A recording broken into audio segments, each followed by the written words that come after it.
di rumah, kita akan sama-sama menaikkan pujian penyembahan kita untuk Tuhan di malam hari ini. Mari kita siapkan hati kita untuk masuk dalam hadirat-Nya. Terima kasih Tuhan,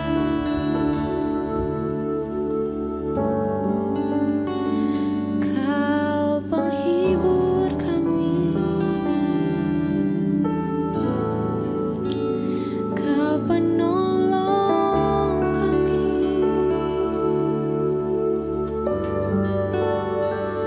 Kami bersyukur.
besar Tuhan.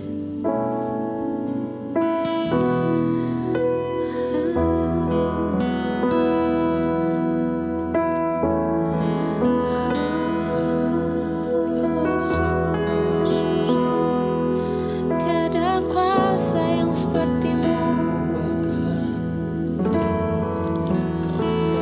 Kau Tuhan yang layak.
Mari Tuhan berfirman bagi setiap kami.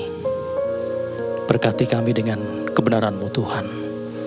Di dalam nama Tuhan Yesus Kristus, kami mengucap syukur. Amin. Ya, shalom Bapak Saudara yang terkasih di dalam Tuhan Yesus Kristus. Ya, pujian penyembahan yang kita naikkan di awal menyatakan Engkaulah kekuatanku, tempat perlindunganku. Saat badai menerpa, aku tak akan goyah. Aku tak akan goyah, sebab Kau besertaku.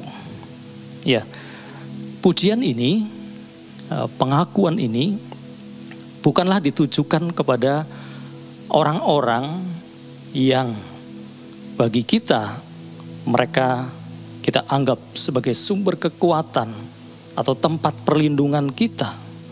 Melainkan pujian pengakuan ini kita tujukan kepada Tuhan. Ya, karena sesungguhnya hanya Tuhanlah yang layak untuk menjadi tempat perlindungan yang teguh dan sumber kekuatan yang dahsyat. Dengan kata lain, Tuhanlah sumber pengharapan, Tuhanlah sumber pertolongan yang dapat kita andalkan. Ya, Bapak Saudara,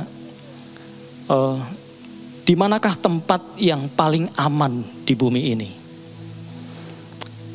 Yang bisa terhindar dari bencana alam, yang bisa terhindar dari musibah, kecelakaan, atau dari kejahatan manusia, dan sebagainya, dan sebagainya. Rumah yang dibangun dengan begitu kokoh, atau gedung-gedung yang dilengkapi dengan tingkat keamanan yang tinggi, ternyata masih bisa hancur dan masih bisa menimbulkan resiko kecelakaan bagi manusia. Sehingga tidak bisa menjadi tempat yang aman, ya, dan tidak bisa diandalkan sepenuhnya. Karena itu mari kita akan sama-sama merenungkan ungkapan pemazmur yang menyatakan bahwa Tuhan adalah sumber pertolongan yang dapat diandalkan. Benarkah? Apa yang menjadi dasar keyakinan dari pemazmur akan hal itu? Firman Tuhan di dalam Mazmur 121 ayat yang kedua mengatakan demikian. Pertolonganku ialah dari Tuhan yang menjadikan langit dan bumi. Sebuah pertanyaan sebelumnya diajukan di ayat 1. Aku melayangkan mataku ke gunung-gunung. Dari manakah akan datang pertolonganku? Ya, ketika gunung-gunung bisa menjadi lambang kekuatan, di mana di situ bisa menjadi tempat untuk orang mempersembahkan sesuatu kepada sesembahan mereka. Atau gunung-gunung juga bisa menjadi lambang kekuatan karena bisa menjadi perlindungan dalam pertempuran, peperangan melawan musuh.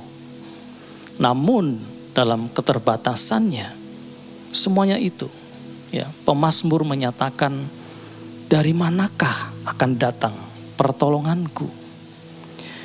Terlebih ketika dalam perjalanan ziarah, gunung-gunung, ya, bukit-bukit, itu pun bisa menjadi tempat yang membahayakan, ya, membahayakan dari serangan binatang-binatang buas atau dari serangan orang-orang jahat terhadap para peziarah. Maka pemazmur juga menyatakan kembali, dari manakah akan datang pertolongan? Maka dengan keyakinannya, pemazmur juga memberikan pilihannya bahwa pertolonganku ialah dari Tuhan. Mengapa sedemikian dia meyakini pertolongan yang dari Tuhan?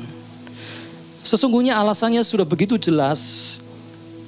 Dia ungkapkan di kalimat berikutnya, yaitu yang menjadikan langit dan bumi. Ya. Tuhan yang menjadikan langit dan bumi, maka yang pertama bahwa Tuhanlah yang berdaulat atas segala sesuatu. Dia yang pegang kendali atas segala sesuatu ciptaannya. Dan yang kedua, siapa atau apa yang dapat menandinginya? Siapa atau apa, ya, atau sesuatu benda itu merupakan bagian dari ciptaannya. Jadi tidak mungkin ciptaan akan melebihi penciptanya. Tuhan sanggup lakukan segala sesuatu. Karena apa? Kuasanya yang tidak terbatas. Sedangkan manusia sangat-sangat terbatas dan lemah. Karena itu dengan kata lain, Tuhan yang menjadikan langit dan bumi artinya Dialah yang maha kuasa atas segala sesuatu.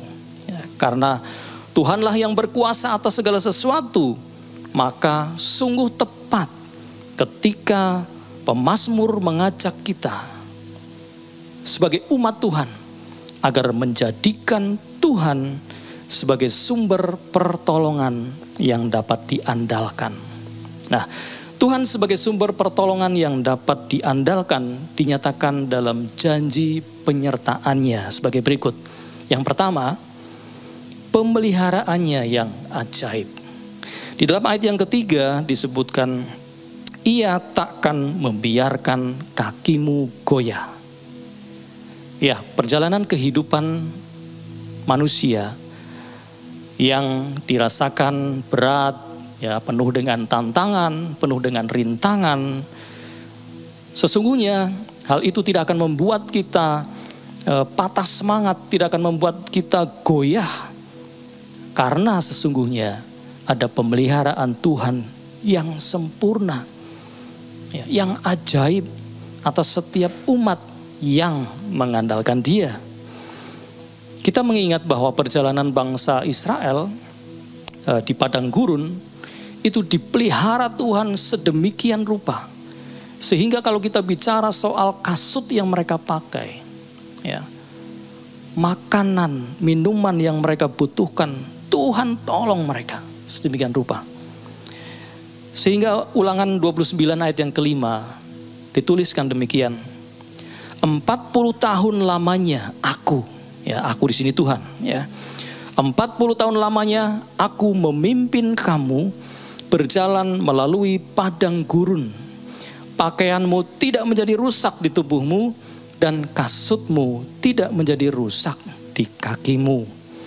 Dalam hal kebutuhan makanan dan minuman, kita tahu keajaiban-keajaiban yang Tuhan nyatakan kepada bangsa Israel. Bagaimana mereka bisa makan roti dari surga, mana, dan juga mereka makan daging dengan puasnya, daging puyuh, sampai mereka tuh ada yang muntah, dan kebutuhan air bisa keluar dari gunung batu. Luar biasa pemeliharaan Tuhan. Yesaya 40 ayat yang ke-31 dikatakan demikian. Tetapi orang-orang yang menanti-nantikan Tuhan mendapat kekuatan baru. Mereka seumpama raja wali yang naik terbang dengan kekuatan sayapnya. Mereka berlari dan tidak menjadi lesu. Mereka berjalan dan tidak menjadi lelah. Yang menanti-nantikan Tuhan, yang menjadikan Tuhan sebagai sumber pertolongan yang dapat diandalkan, dia yang akan beroleh kekuatan baru, tidak akan goyah. Tuhan yang menjadikan langit dan bumi dan segala ciptaannya tentu bukan Tuhan yang iseng, namun Dia adalah Tuhan yang bertanggung jawab terhadap seluruh ciptaannya, terlebih kepada manusia sebagai ciptaan yang termulia. Tentu Tuhan akan menyatakan pemeliharaannya yang ajaib. Kita berharga di mata Tuhan dan kita diciptakan untuk memenuhi tujuan hidup yang sudah Tuhan tetapkan dalam karyanya yang agung dan mulia. Karena itu, jadikanlah Tuhan sebagai sumber pertolongan kita yang dapat diandalkan. Kemudian janji penyertaannya yang kedua ialah perlindungannya yang sempurna. Masih dalam ayat yang ketiga dikatakan, penjagamu tidak akan terlelap. Tidak terlelap dan tidak tertidur. Dengan kata lain, penjagaan Tuhan atas umatnya 24 jam penuh. Kalau ada layanan medis 24 jam, ada apotek 24 jam, dan mungkin layanan yang lain, maka penjagaan Tuhan atas umatnya juga 24 jam penuh. Berbicara perlindungan, ada juga orang-orang yang meminta penjagaan terhadap siapa? Terhadap kuasa-kuasa yang di luar Tuhan. Maka dalam suatu kisah, yaitu di saat Elia menghadapi nabi-nabi Baal, ketika nabi-nabi Baal ini berseru-seru kepada Tuhannya, kepada Allahnya, dan ternyata tidak ada suara, tidak ada yang menjawab. Itu di dalam 1 Raja-Raja 18 ayat yang ke-27 dituliskan demikian. Pada waktu tengah hari, Elia mulai mengecek mereka. Katanya, panggillah lebih keras. Bukankah dia Allah? Mungkin ia merenung. Mungkin ada urusannya. Mungkin ia bepergian. Barangkali ia tidur dan belum terjaga. Nah, mungkin ini sesuatu yang kedengarannya lucu, Tetapi disinilah terdapat perbedaan, bahwa ketika manusia berharap perlindungan kepada kuasa-kuasa di luar Tuhan, maka ia bisa kecewa. Tetapi janji Tuhan bahwa Dia adalah sebagai penjaga dan Dia tidak akan terlelap. Penjagaannya penuh atas kita. Ada ungkapan dalam bahasa Jawa, mungkin Bapak Ibu Saudara sering mendengar, dikatakan bahwa apa? Gusti Allah mboten sare. Ya. Artinya Tuhan tidak tertidur. Tetapi bisa juga diartikan bahwa Tuhan Maha Tahu. Karena Tuhan Maha Tahu, maka ya kita pun percaya bahwa Tuhan yang sanggup menyatakan keadilannya atas perkara-perkara yang terjadi di antara umat-Nya. Ya. Di bagian lain kitab Mazmur mengungkapkan kemahatauan Allah. Ya, di Mazmur 139 ayat 7 sampai dengan 12 dikatakan demikian. Kemanakah aku dapat pergi menjauhi roh-Mu? Kemana aku dapat lari dari hadapan-Mu? Jika aku mendaki ke langit, Engkau di sana. Jika aku menaruh tempat tidurku di dunia orang mati, di situ pun Engkau. Jika aku terbang dengan sayap fajar dan membuat kediaman di ujung laut, juga di sana tangan-Mu akan menuntun aku, dan tangan kanan-Mu memegang aku. Jika aku berkata, biarlah kegelapan saja melingkupi aku, dan terang sekelilingku menjadi malam, maka kegelapan pun tidak menggelapkan bagimu, dan malam menjadi terang seperti siang, kegelapan sama seperti terang. Ya, Tuhan menjaga 24 jam, dan tidak melewatkan perhatiannya kepada kita sedetik pun. Maka tepatlah ketika kita menjadikan Dia sebagai tempat perlindungan yang sempurna. Sekaligus di tangannya lah terletak keadilan yang sejati. Karena Dia yang sanggup menyaksikan segala tingkah laku manusia. Sehingga tidak ada yang tersembunyi di hadapan Tuhan. Ayat-ayat berikutnya mengatakan, Tuhanlah naunganmu, di sebelah tangan kananmu. Matahari tidak menyakiti engkau pada waktu siang atau bulan pada waktu malam. Tuhan akan menjaga engkau terhadap segala kecelakaan. Ia akan menjaga nyawamu. Tuhan akan menjaga keluar masukmu dari sekarang sampai selama-lamanya. Manusia bisa menciptakan suatu cara untuk sistem penjagaan atas sesuatu, ya, atau keamanan atas sesuatu. Tetapi kita perlu ingat bahwa sistem bisa mengalami error. Penjaga bisa lengah. Tetapi janji perlindungan Tuhan atas umatnya itu sempurna. Karena itu, jadikanlah Tuhan sebagai sumber pertolongan kita yang dapat diandalkan. Bapak Ibu Saudara, ketika manusia melihat keadaan dunia hari-hari ini, maka tidak heran jika banyak orang yang akhirnya merasa ketakutan, khawatir, cemas, gelisah.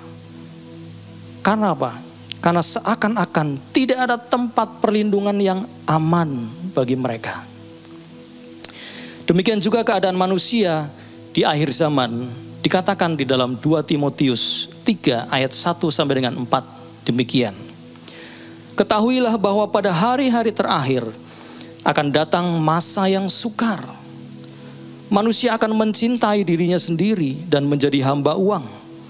Mereka akan membual dan menyombongkan diri. Mereka akan menjadi pemfitnah.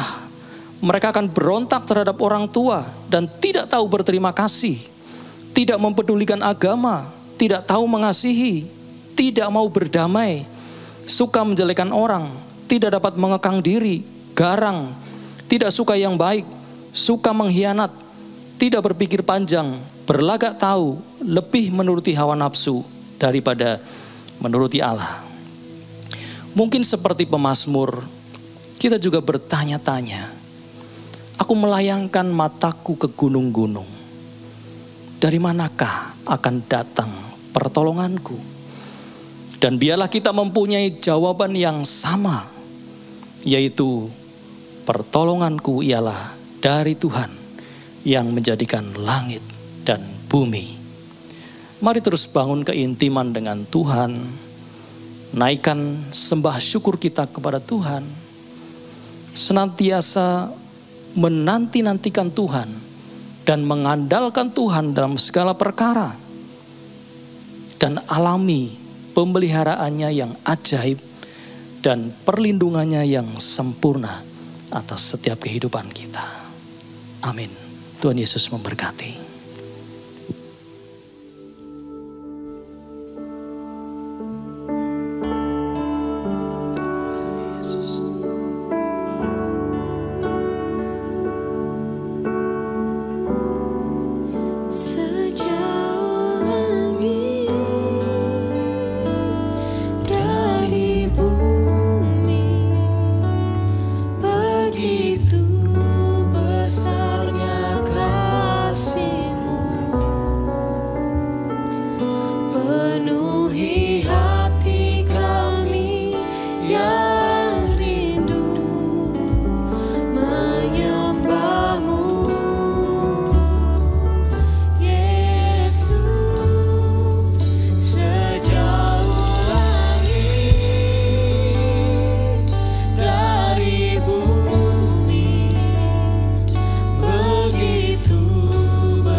Engkaulah yang menjadikan langit dan bumi dan segala isinya.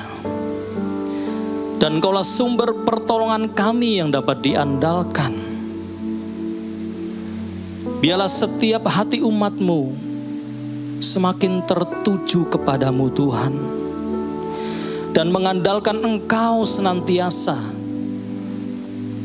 sehingga di dalam setiap kehidupan umat-Mu kami semua dapat mengalami pemeliharaan Tuhan yang ajaib dan perlindungan Tuhan yang sempurna atas setiap kami sekalian.